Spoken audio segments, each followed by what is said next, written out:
I've said it, and I'm betting you've said it too. It all sounds crazy until we find out that it's true. Radio waves, germs, and AI technology would have sounded batshit crazy not that long ago. But what about now? What will we look back on 50 years from now and say the same thing about?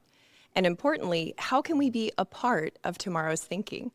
My next guest is the J. Newton Rayzor Chair in Philosophy and Religious Thought at Rice University in Houston, Texas. He's also the author of How to Think Impossibly, about souls, UFOs, time belief, and everything else. Today, he's going to bring us on a thought journey to help us punch holes in our assumptions and learn the yes and of ordinary and extraordinary as we ask the question, can we take phenomena seriously and preserve critical thought? This is the Curious Introvert podcast with me, Meredith. Around here, we explore taboo questions and societal blind spots. My mission, and yours if you choose to accept it, is to inspire curiosity by exploring the nuance and paradox of our world. Please help me welcome historian of religions, fellow Nebraskan, and real-life Professor X, Dr. Jeffrey Kripal. Thanks for being here. Thanks, Meredith. Thanks for having me. I appreciate it. No problem. I really loved your book. In your book, you talk about thinking with, and I felt like I was thinking with you through the book. And so I actually wanted to open with a quote from the book for my first question. It says, "We have to stop assuming that our most fantastic stuff is purely legendary, only subjective, is mere metaphor, or can be fully explained in social, political, or moral terms." I loved that. But I want to know, what do you think happens when a society refuses to think impossibly? People become too sure of themselves. I think thinking possibly is a form of certainty, and I think it's always a mistake. I think we start to exclude one another, and we exclude people who are not like us, which is a lot of people. That's what happens to a society. It becomes sterile and becomes exclusive and hateful. That's interesting that you would say that, because when I think about thinking impossibly, I mean, I really love to kind of circle these really big thoughts about time and UFOs and consciousness.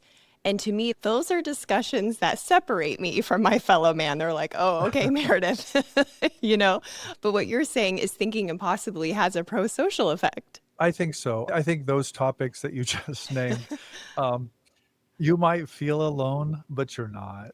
Those are extremely popular topics, and they don't respect any political or ethnic or national boundaries. They're pretty much universal.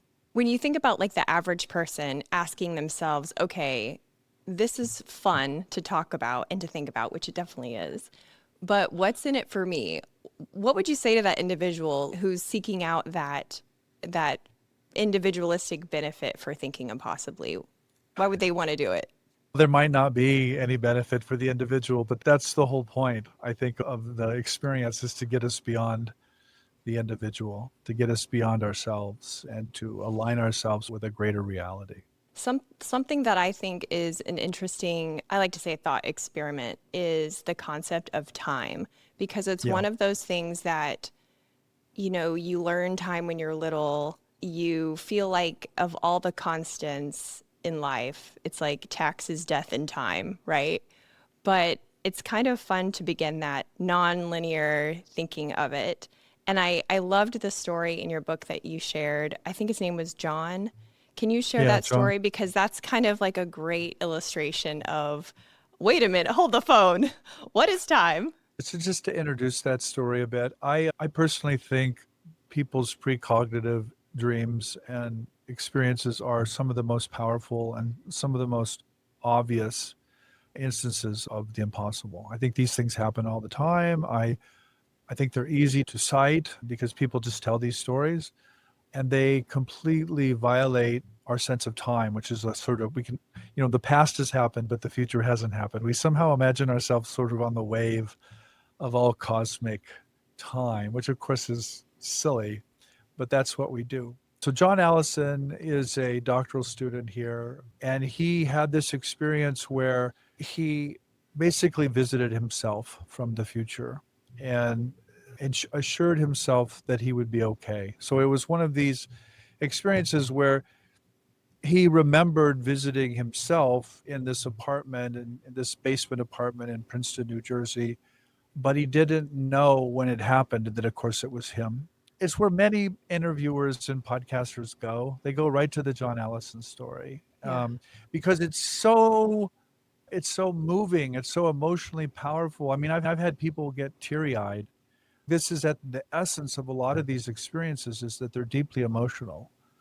Well, it wasn't just emotional, it was practical. And that's kind of where I sit with Thinking Impossibly. I'm like, Mhm. okay, yeah, mantids, that's fun slash scary. But like, tell me how that benefits my everyday life. And I think a lot of people relate to that. It's like there's this day to day practical aspect of human life that is a big obstacle to even consider some of these things. So, what I liked about John's story is that it was unexpected. He wasn't looking for it. He was sitting in his basement apartment and saw a pair of legs through the window that were looked a lot like his own, and I guess like heard a voice that said it'll be okay. Is that how that Mhm. goes? It wasn't Yeah. okay.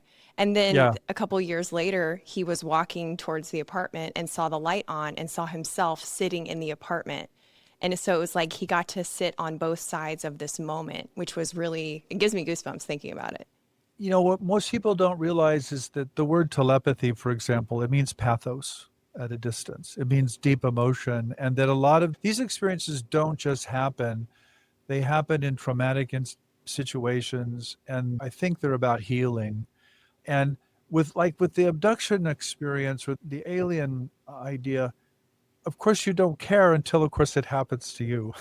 Yeah. And then you're like, oh, it really does matter. And it isn't what I thought it was. And so there is this mystery or this question that's asked a lot about, why did this happen to me, or why did this occur? And sometimes where people land is that there's this bigger sense of self, that the experience might look silly or meaningless or without a purpose, but in fact, it suggests that we're more than we think we are. That's the purpose or meaning of a lot of these events.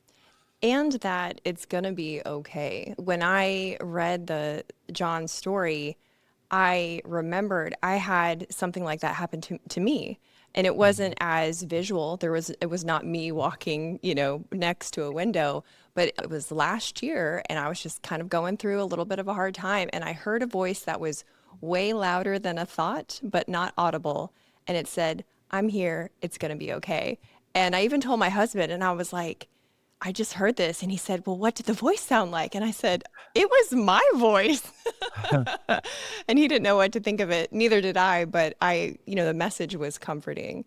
And I think that's an important takeaway for people who are trying to start this impossible thinking because it can be so uncomfortable because the framework of your reality could be way off and that can make people uneasy. I think our framework for reality is very practical, and I think it's for reproductive and practical issues, obviously, but that doesn't mean that's what reality is. And sometimes we have these experiences that don't fit into our worldview. And the point of everything I'm trying to say is just listen to those experiences, don't dismiss them. They're happening for a reason, to communicate with you. You know, you were speaking to yourself and you listened, thank goodness. Yeah. But not everybody does, Meredith. And I think that's a real tragedy. So break that down like I'm a fifth grader because I think, like I've said, the idea of nonlinear time is a fun one, but really not at first. Because it's like the math problem you thought you had right, and then the teacher comes back with the red marks all over your paper. And so, can you explain it for somebody that's just kind of embarking on the time is not past, present, future? I honestly, I can't explain it because explanation presumes the senses. It presumes the way we think, right? And so for me, it's a contradiction in terms. What I do as a teacher is I try to get people to step out of their worldviews and to be reflexive, I say, about them, to think about thinking and to imagine imagining and to not believe your beliefs or not think your thoughts.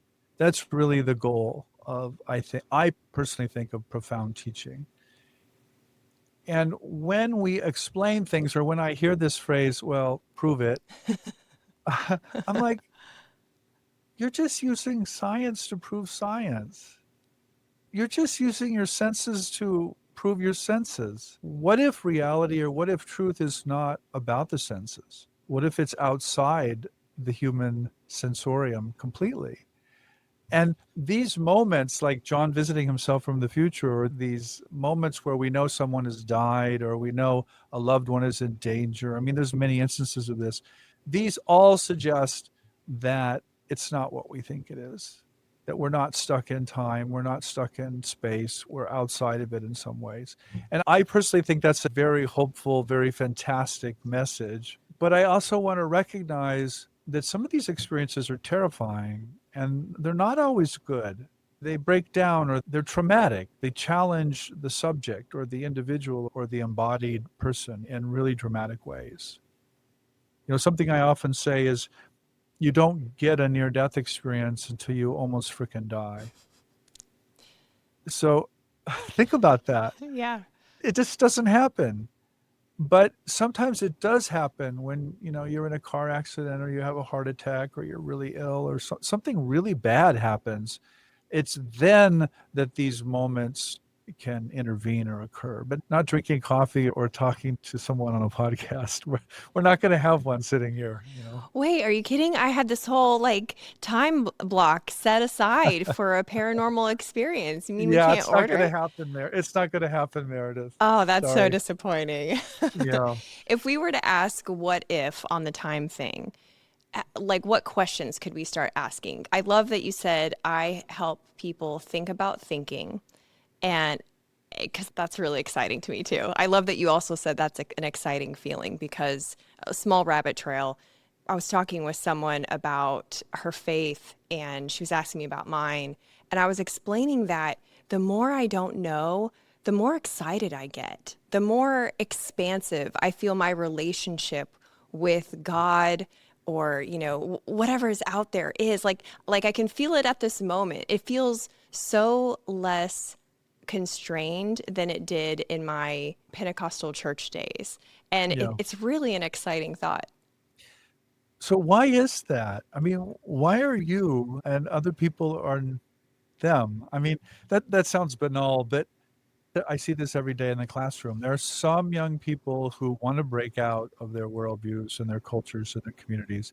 There are other people, they want the walls higher and thicker. They want absolute certainty about everything. And again, what the stepping outside really implies is that certainty is not a good thing, that ambiguity and questioning are really much more human and much more open-ended and lead to a better society. But that takes a certain person, Meredith. Not everybody can do that. And I've come to just accept that some people can't do that.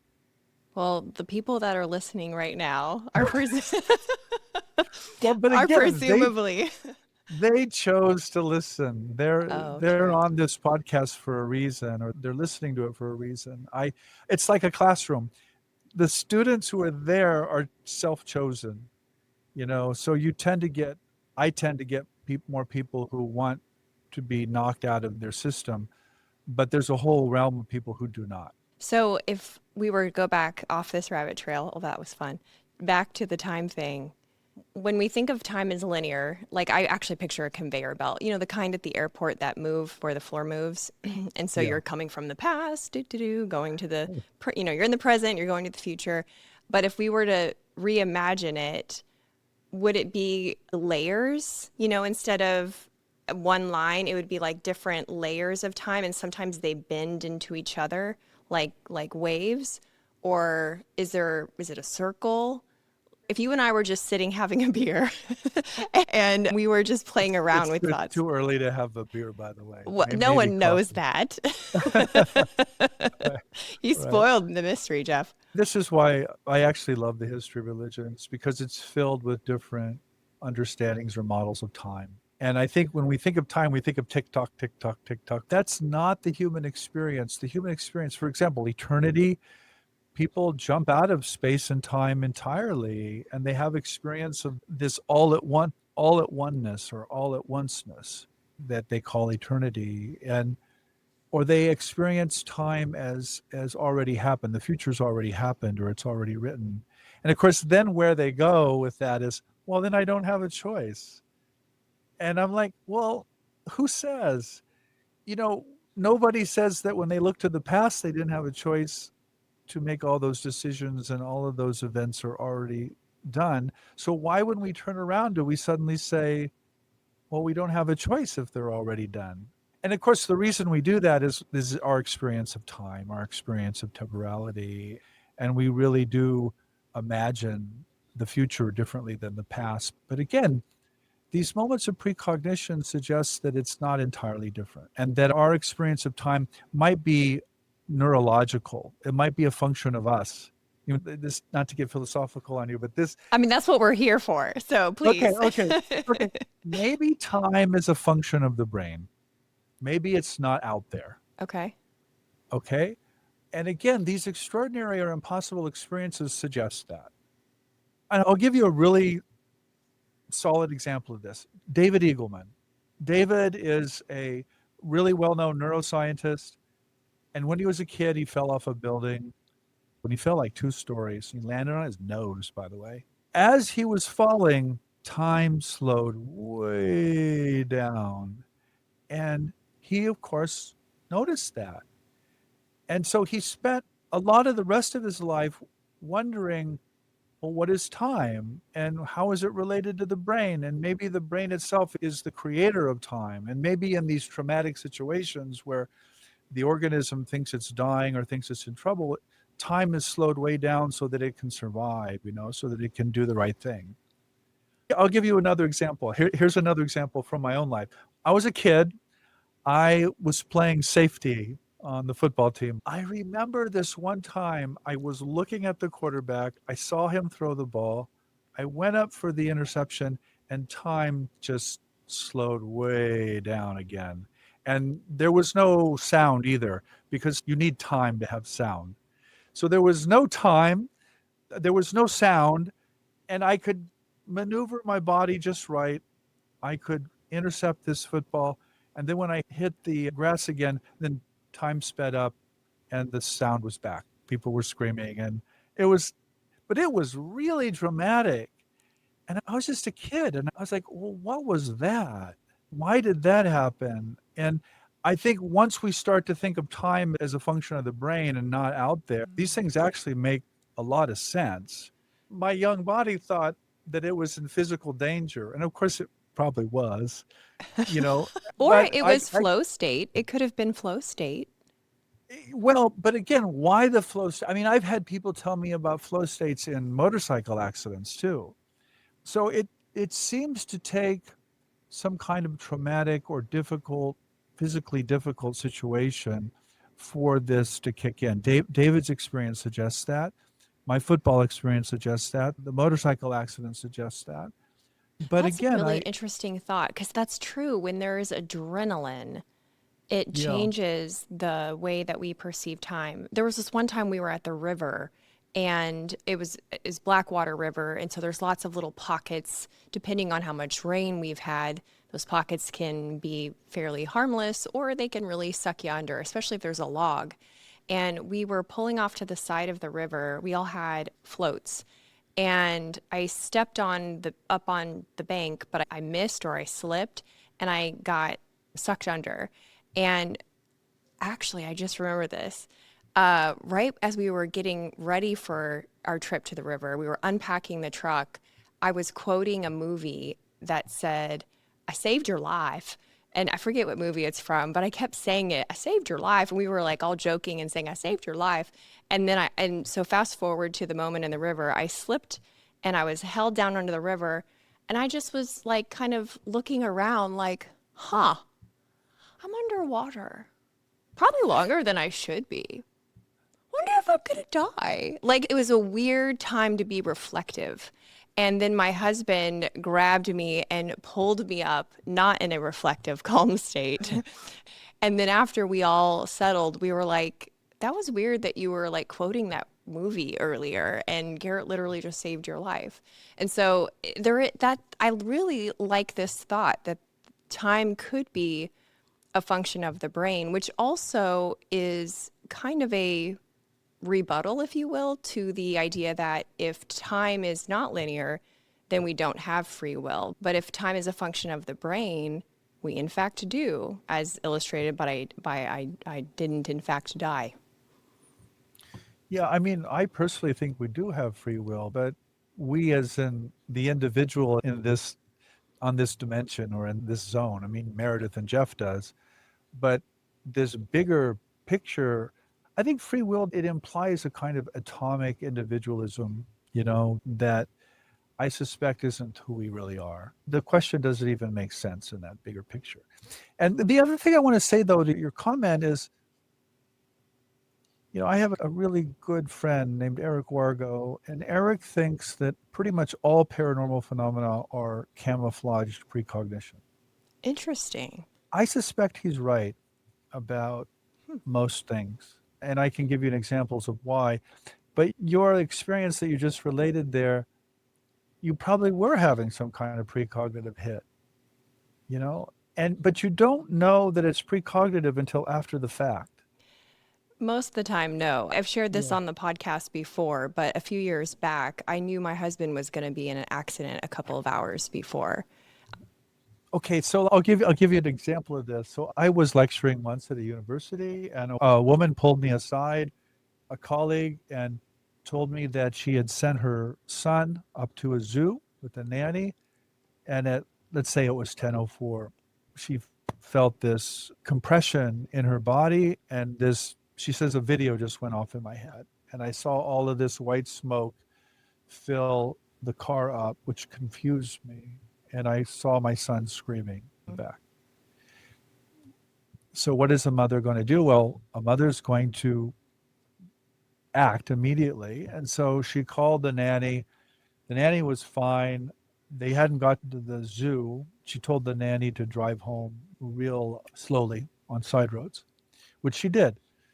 The next day, the kid, of course, mom ruined my trip to the zoo, so I want to go back to the zoo. So the mother isn't going to take any chances, and so she says, okay, I'll drive, I'll take you.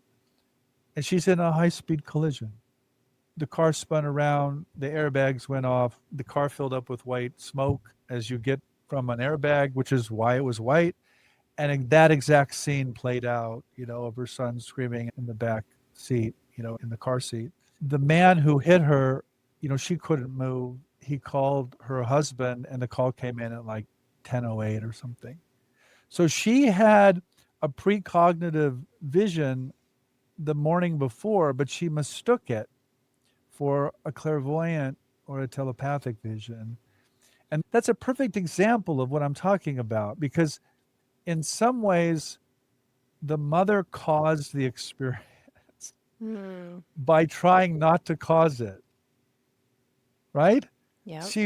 She prevented the trip on the first day, and so the trip on the second day happened, and the experience played out. So she couldn't change the event, but my reply to her was, well, you might have been more careful, or you might have been suspicious because of what had happened on the first day, and that might have prevented you from having an even worse accident. We don't know, of course, Right. but it's a good example of a precognition that is mistaken for something else. Yeah, I guess I don't understand what precognition is then. Precognition means you have an experience of the future, which you probably don't know even that it's an experience of the future when it happens. But later, after the experience plays out, you're like, oh, I saw all that. I had that. I saw that in a dream, or I saw that in a vision, or that's a precognition. It means you cognize something before it happens.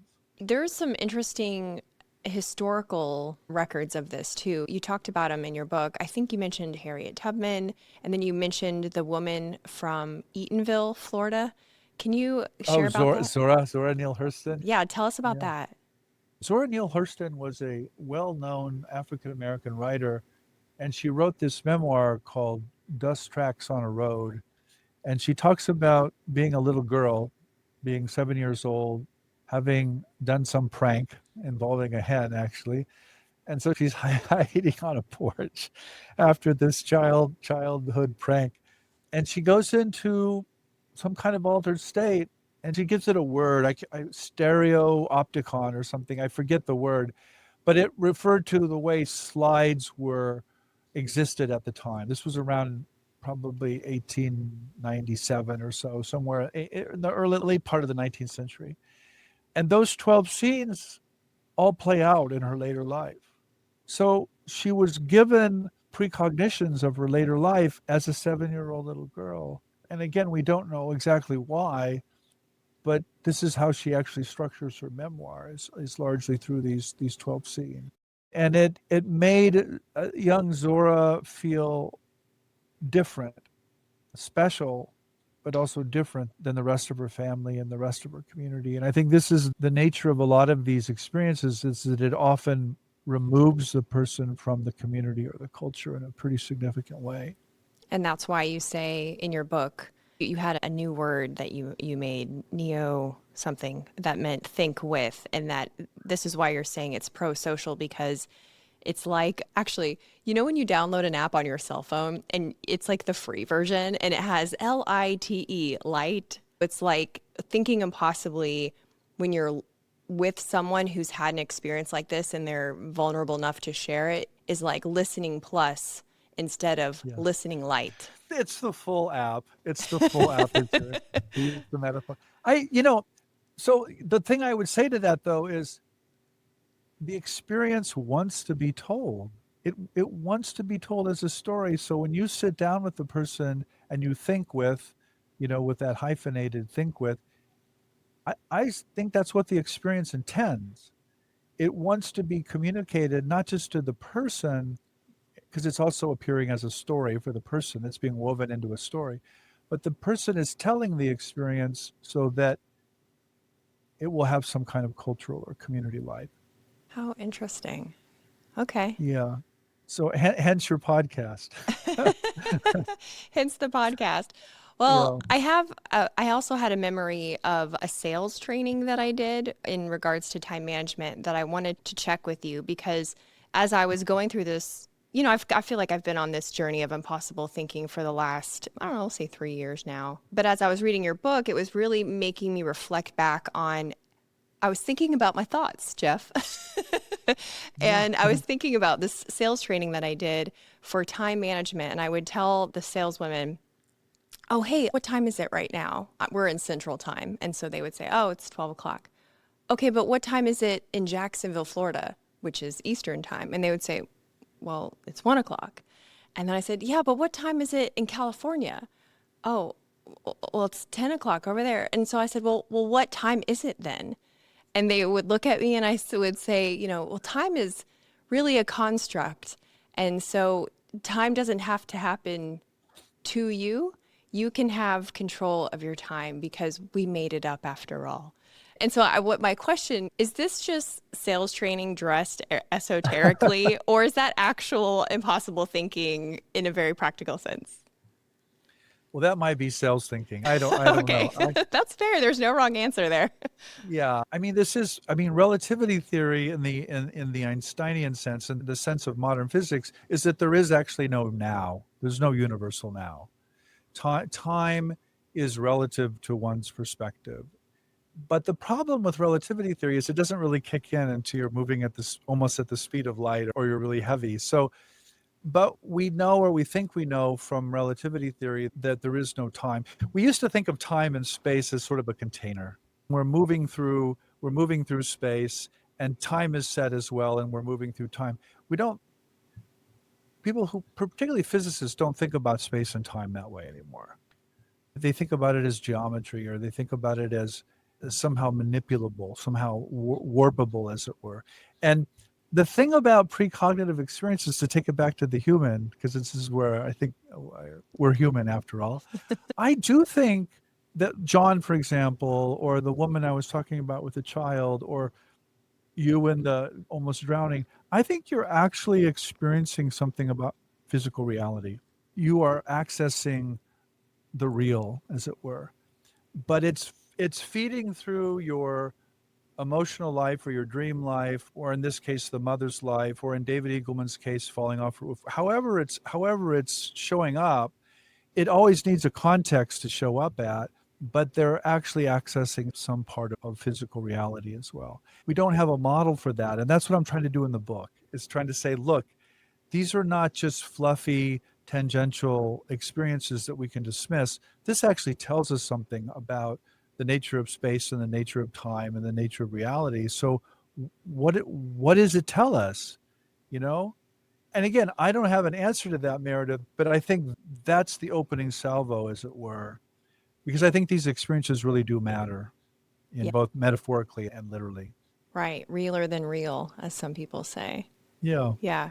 One of the barriers to impossible thinking is that, like, people who maybe have like a very strong and also rigid religious framework, they might Yeah. see it as demonology, or they might not even say the word demonology, but they would say, like, that's the devil, or you shouldn't mess with that. And I hear people say the devil could be deceiving you, tricking you, showing up as an angel of light.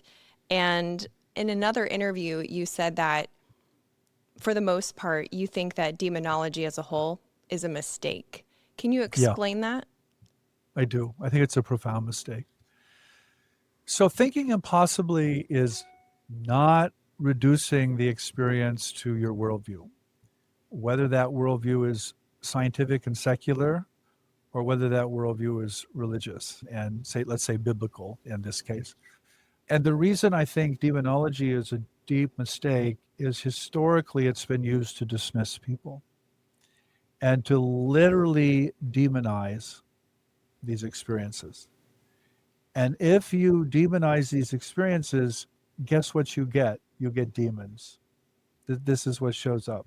I think we're in some ways responsible for the demonic nature of these experiences. Like, we actually demonize them. And I think demonization is really a religious way of excluding something from your system.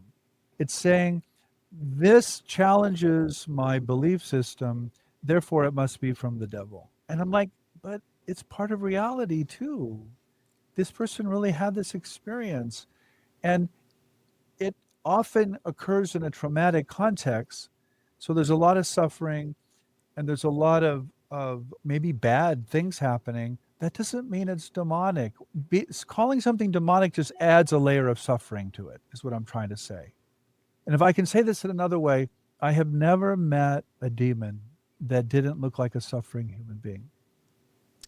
So you've met demons? I'm sorry, I got to Oh, ask. no, I have not. Okay. I have not. But I've seen lots of portrayals. I've seen lots of portrayals Ah, of demons, okay. in texts and in art, but they always look to me like suffering human beings. And so I think what we're doing when we call something a demon is we're just pulling some explanation out of our worldview and applying it to something, and we're causing more suffering, more more evil in the world by that kind of label. And I just think we should stop doing that. It's almost like the person creates the demon out of their own thoughts.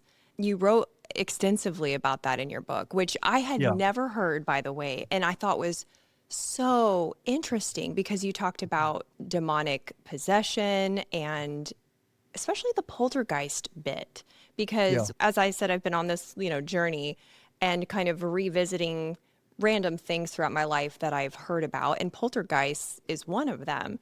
For those who aren't familiar, things physically getting, like, being thrown, cabinets being slammed, water turning on or off, etc. And what you were proposing in the book is just basically psychokinesis. Like, the mind is creating that experience, and that oftentimes in situations where there is this negative poltergeist activity, the person is under some sort of mental anguish, and Yeah. that Yeah. they don't even realize they could be potentially causing the physical moving of objects through their upset emotional state. The poltergeist is a perfect example because what we think we know about poltergeist cases is that there's almost always a suffering human being involved. For example, I don't know if I tell this story in the book, but when I went to southern Germany many years ago and I visited a parapsychology lab there, I met with a bunch of psychiatrists who go out and they address poltergeist cases. That's what they do. And the first thing they do when they go into a poltergeist house is they start to work with the family psychodynamically. And the family's like, what the hell? What are you doing? We have a freaking ghost here, and you're talking about how I feel about my mother, my father. I mean, come on. And the psychiatrists, they were like really good. They were like, if we can get the family to face up to its problems, the poltergeist stuff goes away. If they will not address the psychodynamic problems, it sticks around. It keeps creating havoc, you know? That theory of the poltergeist, it helps in some ways because it explains it in terms of human emotion. But in other ways, it doesn't explain it because it's like, why is human emotion? Why are the curtains ripping off? And why is the kettle bending? And why are there scratches? And I'm like, yeah, because people are really, really upset. They are pissed. And they cannot express this anger emotionally for whatever cultural or family reasons. So they do it, as we say, unconsciously. And so I don't blame the people. It's not that someone's sitting around in a committee meeting and deciding to do weird stuff. It's that human beings are extraordinary, Meredith. And when they are imposed in certain ways, they will respond in extraordinary ways. And so that's what I'm trying to get at with that chapter. It's called We Are God and the Devil. That's what the chapter is called. Hey, you know what's crazy? YouTube told me that only 3.9% of those of you who watch are actually subscribed to the channel.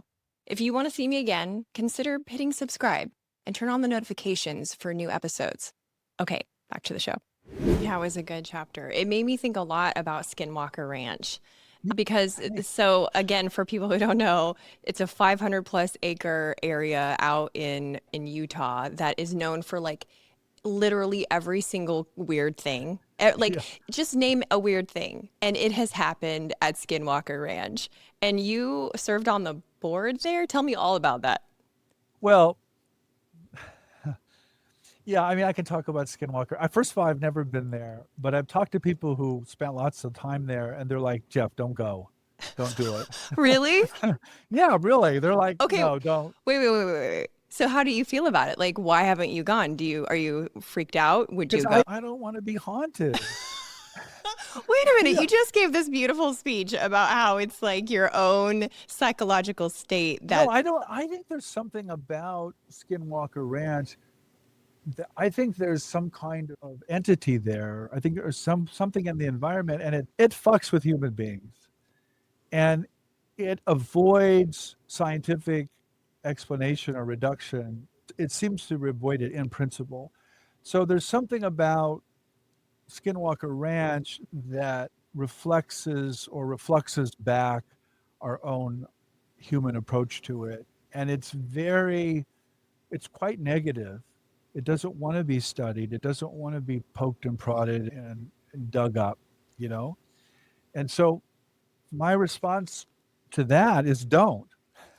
Leave it alone, So, yeah, I mean, and Skinwalker, by the way, it's a translation of a Navajo term that means shape-changing witch. So the indigenous cultures knew darn well that there was something going on, and to avoid that place as well by all costs. And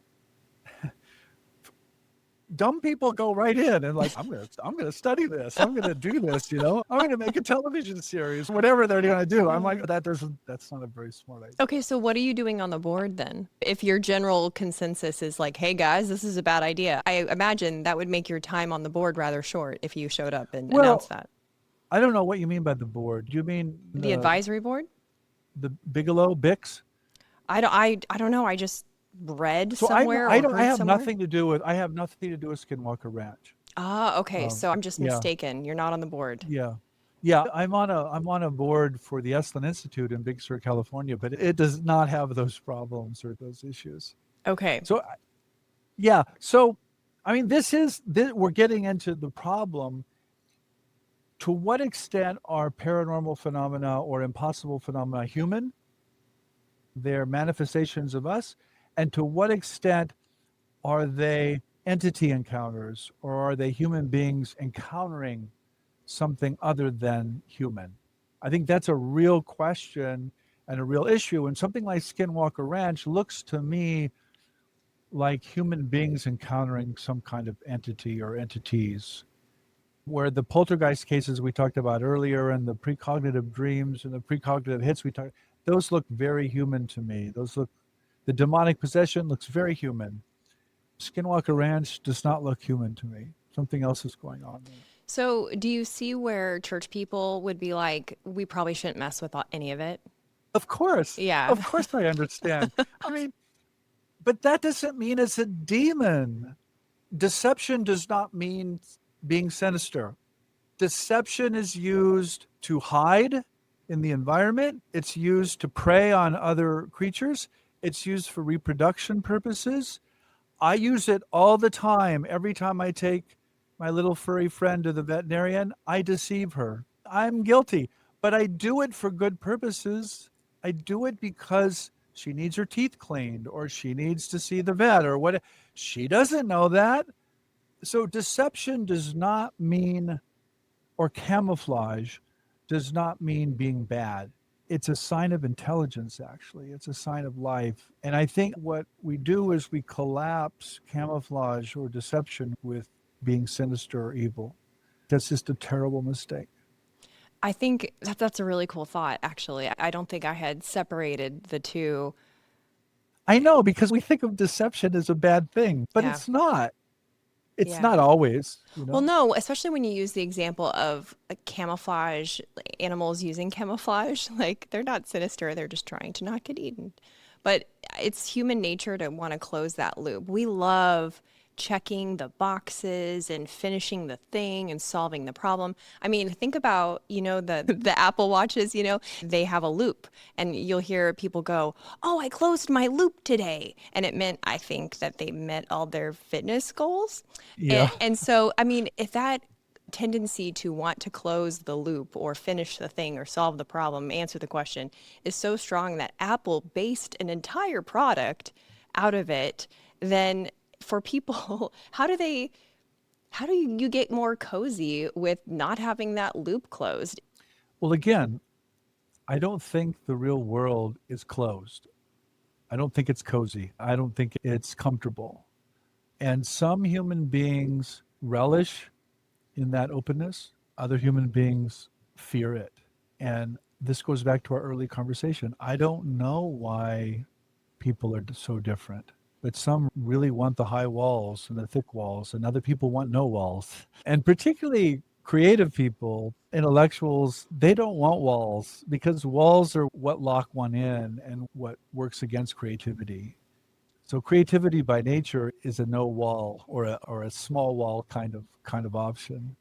I loved that you said that the creativity is kind of like an ingredient to impossible thinking because it invites like a sense of fun and it lets you, I don't know, I watch movies completely differently now because I'm like, I wonder if that's true. What, and then I just, it drives my husband crazy because if we're watching the movie at home, which is, most of the time, I'm sitting there with my phone. He goes, "Did you just Google that word? Did you?"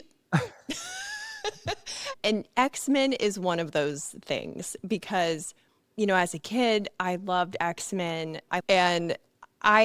I love that you have an equal love for X-Men, which is why, you have this nickname of the real Professor X. But you told me that you actually have some sort of interaction with the X-Men franchise. What's that all about?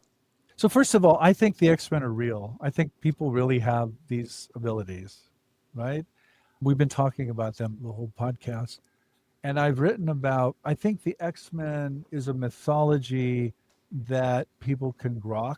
And what I think about a lot is these screenwriters and these directors and these filmmakers, they're frankly reading us. My joke is, these are my students. And I don't mean I literally had them in class, although sometimes I did. I mean, look, they're getting these ideas from us, and then they're turning them into movies or into fantasy because that's what they do and that's what sells. But the stories themselves are based on these real world stories. And I have heard from the screenwriters and the director from the X-Men franchise, and I know they're reading my stuff because they told me.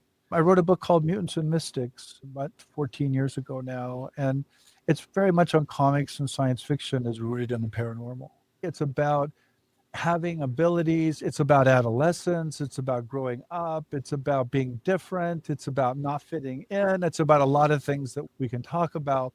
But at the root is this notion that human beings have abilities that the culture of the society doesn't recognize. And that's what I write about. That I think that's actually the case. One of my colleagues, he's no longer with us, but he used to write about religion as legitimate science fiction. Interesting. And I think that's right. I think that's right. I think virtually all the sci-fi ideas are essentially religious ideas first. And human cultures and human civilizations have played those out in different ways. So yeah, the relationship to the X-Men films is a real one, but it's also a theoretical or conceptual one. We're okay with these superpowers as long as they're entertainment and fantasy. We are not okay with them if they are real. Why is that? It's kind of a cop-out. Well, If I can is it a move on cop to that. out or is it a soft launch? Okay, that's a great question. What if the phenomena itself needs the movies, needs the fantasy to present itself at all? And this gets back to our issue of camouflage or deception. What if the experience itself needs the fantasy to show itself? Maybe it does. Well, But it's exciting when you think about that our imaginations, since we're talking about creativity and entertainment, are so powerful that we can not only create amazing, awesome movies and comic books and fun things to think about that really stretch your imagination, but we can also heal some of our ailments. And so I don't know, like Jacques Vallée says that the nature of our universe is algorithmic. And that just kind of lives rent free in my brain when I think about the what ifs and I maybe desire for something to be different or upgraded or possible. That idea that we can pull into our reality that simply by thinking about it, much like we would Googling it or searching for it on Amazon, then we suddenly see it pop up on the internet. Jacques Vallée's theory is that the nature of reality is much the same way that those things will pop up, and certainly on the negative side, like the poltergeists and demons and that sort of thing. But it's an exciting thought that we have that kind of, I don't know, untapped power, which is of course the whole premise of X-Men. well, again, this gets to the heart of the book. What if the imagination is the medium of these powers? What if the powers don't and cannot show up without some kind of imaginal framework? I mean, I think that's the deeper question. And this is why I get so upset with people like you mentioned the mantis or the alien abduction. I get really upset with people who say, well, that's just absurd. I can dismiss it. I'm like, well, maybe that's part of the message. Maybe the absurdity is part of it and it can only manifest that way. It's a It can only tricky show. it's a tricky balance because as you said, why is it that we embrace entertainment but we reject people's personal stories of them telling us But this happened but to me? here's the thing, Meredith. Religions are nutty. They are so sci-fi. So for some reason, we're okay believing the most outrageous things Yeah. that are clearly nutty, but we're not okay believing that a gray alien showed up in the bedroom of so and did so and so. Why do we draw that line? That's the Yeah. line I'm very suspicious of. And that's a hard one for people to unpack. That's a different, I mean, that's not an entry level impossible No, thinking skill. I know it I probably didn't say this was entry level. well, I didn't. my desire is to keep everyone at the table. We got the new folks, we got the medium folks, and we got the folks that are like, where you're at, where you get to think impossibly for a living. And you talk in the book about being even-handedly skeptical, which I loved because it really is tricky to vacillate from being wildly entertained to wildly rejecting things. And so how do you do that? How do you suggest to someone, how do you personally, let's go with that. How do you personally stay even-handedly skeptical when considering wild things? For me, it's quite natural, and it really is a function of honesty.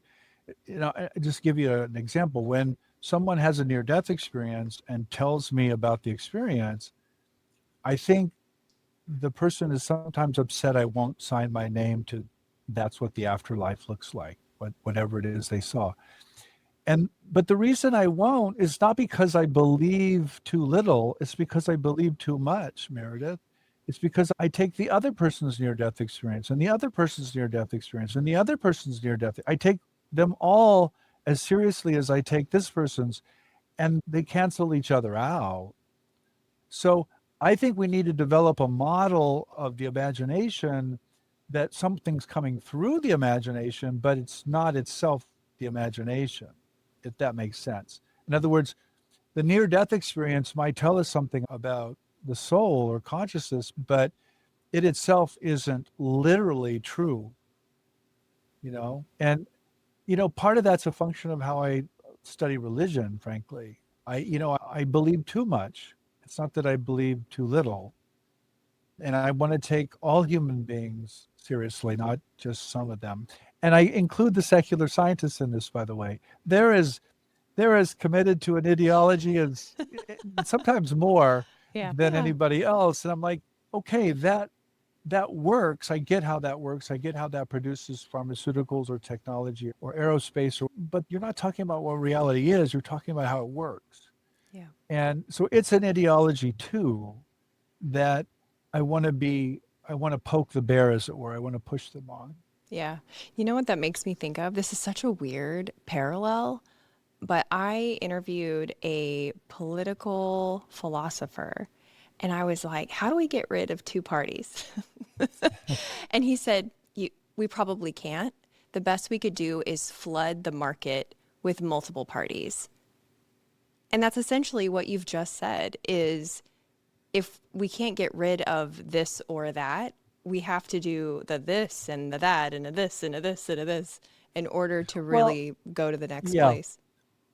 So my position isn't that, well, we're stuck with religion, so let's deal with it. That's not the position. The position is religion is incredibly diverse and people are having visions all the time. I mean, it's wild. And if you have 400 or 4,000 religions, guess what? They're not going to kill each other. But if you have one or two, guess what? It's going to kill the others. And so my response is, well, let's affirm everyone's religious experience. And let's affirm people who don't have a religious experience, affirm them too. Let's put it all on the table and talk about it all as a culture and as a society. And I just, again, I think that's healthy. I think Yeah. that's just honest. Well, it's also fun. So Yeah. I also like it. One of the other ingredients of impossible thinking that you alluded to but didn't say outright in the book was really brutal honesty. You said scholarship can be ventriloquism and an agreement can be camouflage narcissism.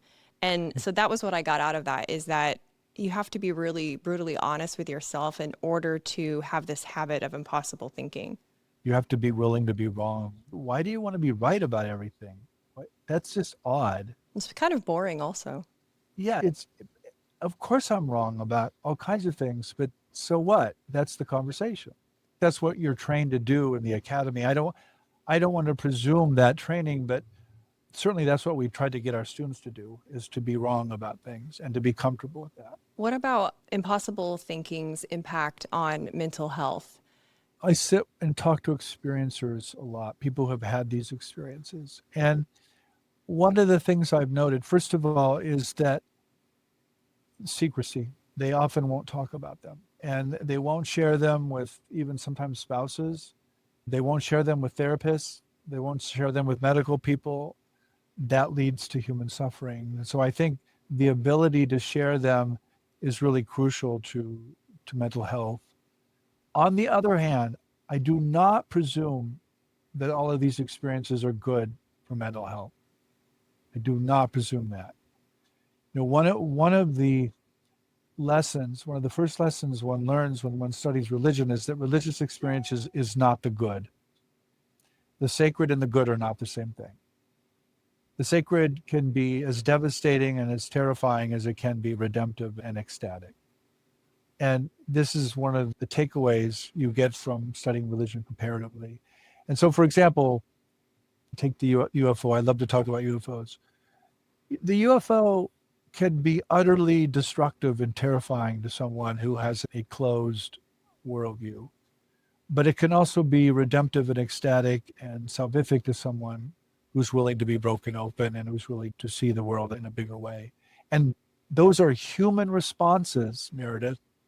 I don't think it's a function of the UFO or reality. I think it's us again. I think we're responding with fear or we're responding with acceptance and with openness. Can you just imagine you or I being abducted on an alien ship? They'd probably send us back. They'd be like, these fools ask way too many questions. We're sending them home. Yeah, I don't know. My joke is I'm really dull. I haven't had these experiences. Other people have them, and I'm like, man, you are so not dull.